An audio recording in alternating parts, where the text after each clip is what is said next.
내란 우두머리 혐의로 기소된 윤석열 전 대통령에게 1심 법원이 무기징역을 선고한 데 대해 윤 전 대통령과 내란 특검 모두 항소할 뜻을 내비쳤습니다.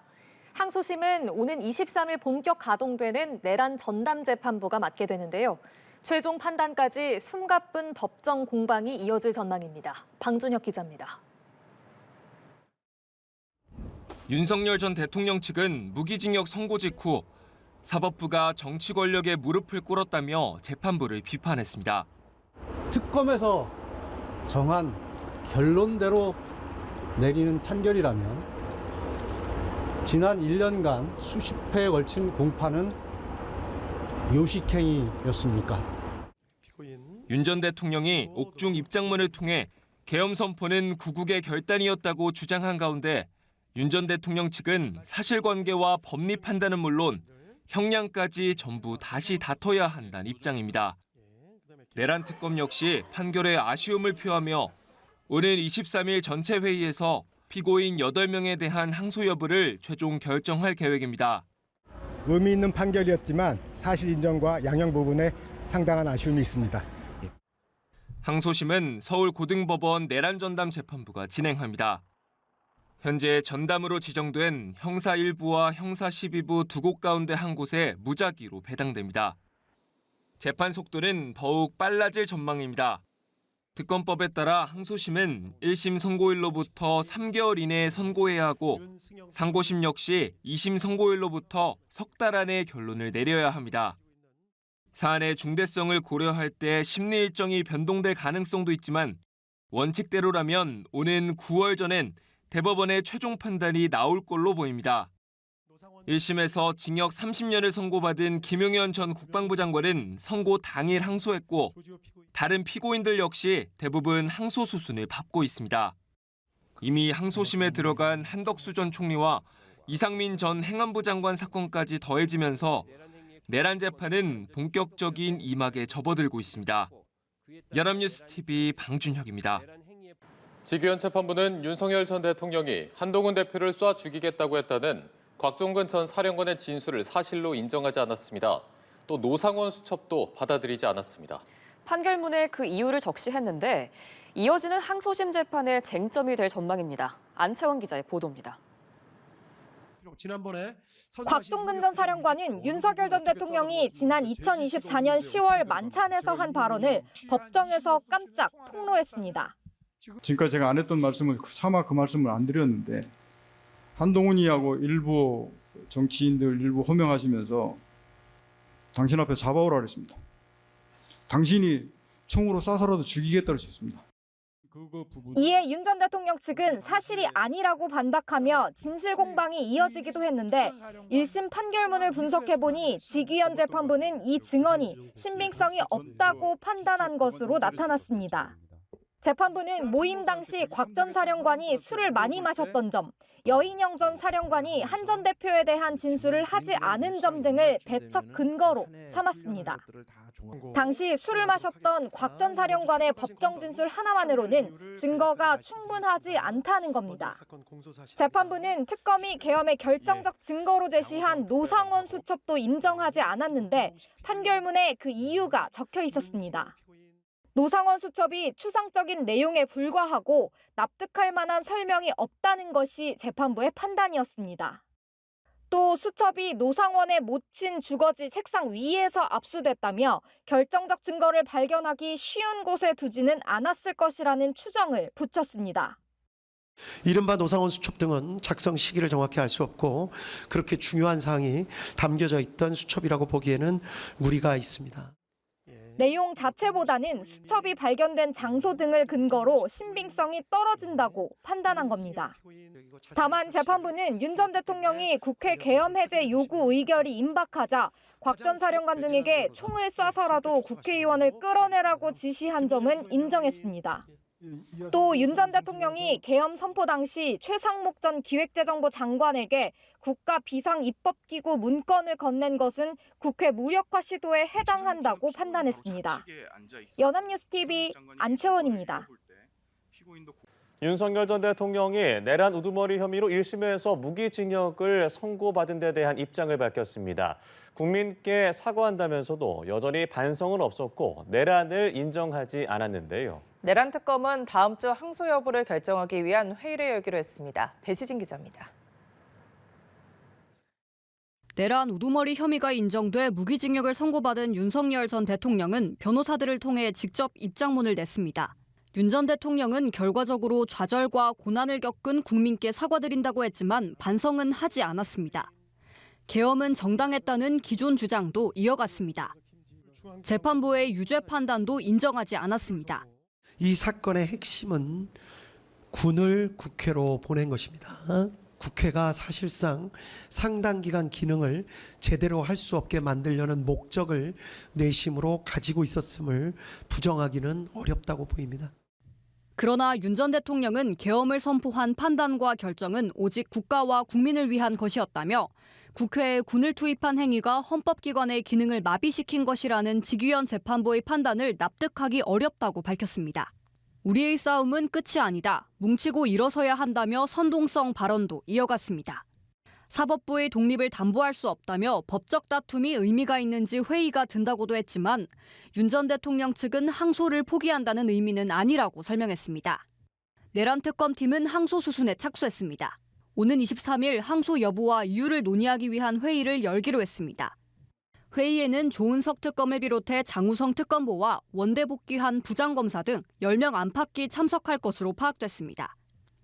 사형을 구형했던 법리를 토대로 윤 전 대통령 양형이 부당하다는 입장을 피력할 것으로 보이는데 일부 피고인에게는 무죄가 선고된 만큼 이들에 대한 항소도 검토할 계획입니다. 연합뉴스TV 배시진입니다. 윤석열 전 대통령에게 무기징역을 선고한 직위원 재판부가 12.3 비상계엄 국무회의가 위법했다는 판단을 내린 것으로 확인됐습니다. 내란 우두머리 1심 판결문에는 계엄의 절차적 하자가 조목조목 담겼습니다. 이동훈 기자의 보도입니다. 직위원 재판장은 윤석열 전 대통령의 선고 공판에서 계엄 국무회의에 대한 위법성 여부는 직접 언급하진 않았습니다. 비상계엄을 선포했다고 해서 바로 내란죄가 성립하는 게 아니라 선포 목적의 위법성 여부가 유무죄를 가른다는 것이 재판부의 설명이었습니다. 하지만 재판부가 계엄 국무회의를 정당하다고 본 것은 아니었습니다. 연합뉴스TV가 입수한 1234쪽의 1심 판결문에는 계엄 선포 절차가 위법했다는 판단이 구체적으로 담겼습니다. 재판부는 계엄 국무회의가 날림으로 진행된 점 등 계엄 선포 과정상의 하자들을 구체적으로 짚으며 이들이 계엄 선포 목적의 위법성에 근거가 된다고 봤습니다. 재판부는 비상계엄 선포의 목적 자체가 군을 동원해 국회를 봉쇄하기 위한 수단이었기 때문에 피고인 윤석열은 실체적, 절차적 요건을 지키지 않은 것으로 보인다고 밝혔습니다. 실질적인 국무회의나 위원 부서가 없었고 포고령도 정상적인 지휘 계통을 거치지 않고 만들어진 점 등을 나열했는데 계엄 선포를 단지 군 동원 수단으로 이용한 사실을 뒷받침할 강력한 정황으로 봤습니다. 국회가 상당 기간 그 기능을 제대로 하지 못하게 만들려는 목적이 있었다고 보기에 충분하다는 것이 이 법원의 판단입니다. 그러면서 2분 남짓의 국무회의를 근거로 윤 전 대통령과 김용현 전 국방부 장관이 국회 봉쇄라는 계엄 선포 목적이 불법이라는 점을 인식했다고 판단했습니다. 재판부는 계엄 선포가 적법하다고 인식했다면 국무회의 심의를 형식적으로만 거치고 제대로 된 논의를 생략하며 일부 위원들만 부를 이유가 없었다고 판시했습니다. 재판부는 이와 함께 계엄 선포 전부터 군병력이 국회 출동 준비를 마친 점도 언급했는데 이처럼 실체적 요건을 지키지 않은 점이 12.3 계엄의 국회 봉쇄 목적을 뒷받침한다고 봤습니다. 1심 판결문에는 윤 전 대통령이 비상계엄 선포 당시 국회 직원들의 야근을 예상하지 못했다며 계엄 준비가 부실했다는 판단도 담겼습니다. 연합뉴스TV 이동훈입니다. 윤석열 전 대통령이 13계엄을 내란으로 규정해 무기징역을 선고한 1심 판결에 대해 납득하기 어렵다는 입장을 내놨습니다. 윤 전 대통령은 오늘 변호인단을 통해 배포한 입장문에서 결과적으로 좌절과 고난을 겪은 국민께는 사과드린다면서도 국가와 국민을 위한 계엄 선포의 진정성은 지금도 변함이 없다고 주장했습니다. 그러면서 단순히 군이 국회에 갔기 때문에 내란이란 논리는 납득하기 어렵다며 싸움은 끝이 아니고 뭉치고 일어서야 한다고 했습니다. 윤 전 대통령 측 변호인단은 다음 주 중 1심 재판부에 항소장을 제출할 예정입니다. 여권에서는 장동혁 대표의 발언이 나오자마자 제2의 내란과 다름없다는 강도 높은 비판이 쏟아졌습니다. 헌법과 민주주의를 훼손했다는 규탄과 위헌정당 해산 심판의 길을 피할 수 없게 됐다는 비난이 이어졌습니다. 정주희 기자입니다. 더불어민주당 최고위 회의 도중 국민의힘 장동혁 대표의 무죄 추정 원칙 발언을 확인한 정청래 대표는 즉각 반발했습니다. 최소한의 염치도 일반 상식도 없는 폭언이고 망언이라며 윤석열 전 대통령과 한 몸이냐고 강하게 비판했습니다. 기절초풍할 일입니다. 장동혁 대표는 윤 어게인을 넘어서 윤석열 대변인입니까? 윤석열과 장동혁, 윤장 동체입니까? 민주당은 장 대표의 입장 표명을 제2의 내란으로 규정했습니다. 추미애 법사위원장 등은 내란 공범 국민의힘은 해산돼야 한다며 비판 수위를 최고조로 끌어올렸습니다. 2월 20일 제2의 내란으로 역사가 규정하지 않을까. 위헌 심판 청구 대상 정당이 분명해지는 그런 선택을 했다. 민주당 한병도 원내대표는 계엄 선포문을 다시 듣는 기분일 정도로 치가 떨렸다며 제정신이냐고 장 대표를 강하게 몰아붙였습니다. 의원들 사이에서도 격앙된 반응이 쏟아졌습니다. 내란 수괴의 국선 변호인, 국민을 향한 공개 테러, 외계인급 현실 인식이라는 원색적 비난과 함께 정계 은퇴 요구까지 나왔습니다.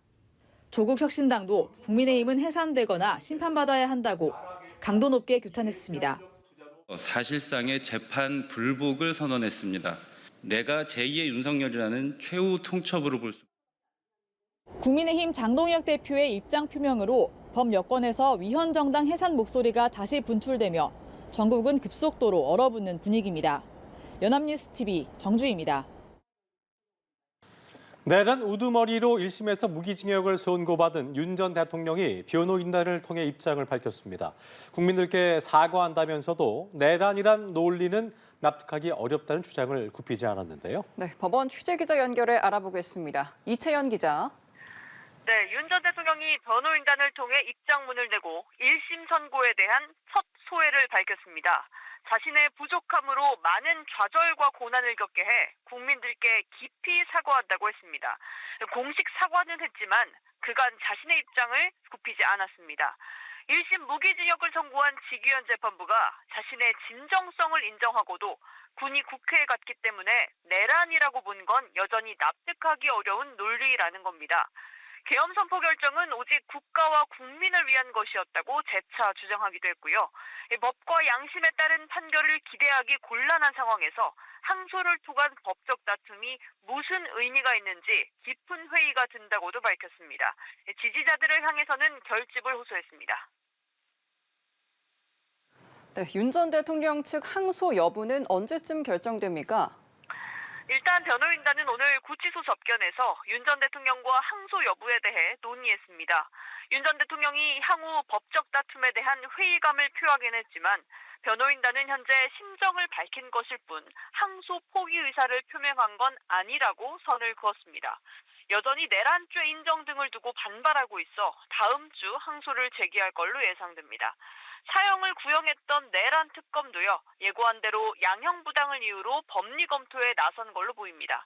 일부 하급자들 역시 무죄가 선고된 만큼 특검팀으로선 이들에 대한 항소도 함께 검토한다는 계획입니다.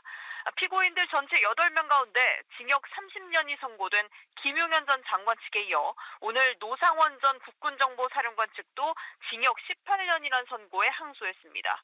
이들 사건은 다음 주 월요일 정식 가동을 앞둔 서울고법 내란전담 재판부 두 곳에서 맡게 됩니다. 자, 1심 판결문만 1000쪽이 넘는 분량인데 재판 과정에서의 핵심 증언들에 대한 재판부의 판단은 어땠습니까? 네, 전체 1234쪽에 달하는 판결문 곳곳엔 재판 쟁점이었던 체포 지시는 물론 의원 끌어내라 지시 여부에 대한 판단이 구체적으로 담겼습니다.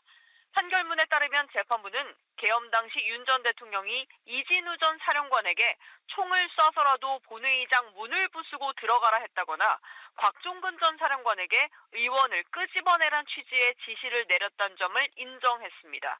주요 정치인 체포조 운영과 관련해선 주요 근거로 꼽혔던 홍장원 메모를 그대로 믿긴 어렵지만 싹다 잡아들이란 지시를 받았던 홍 전 차장의 진술은 인정해 체포조 지시가 있었다 이렇게 봤습니다. 또 계엄 선포 직후 최상목 당시 부총리에게 국가비상입법기구 예산 편성을 지시한 것도 사실이라며 이를 국헌문란 목적의 근거로 삼았습니다. 다만 곽종근 전 사령관의 증언이었죠. 한동훈 전 국민의힘 대표를 잡아오라며 총으로 쏴 죽이겠다고 말했다는 의혹에 대해선 사실로 인정할 수 없다고 봤습니다. 지금까지 서울중앙지법에서 전해드렸습니다.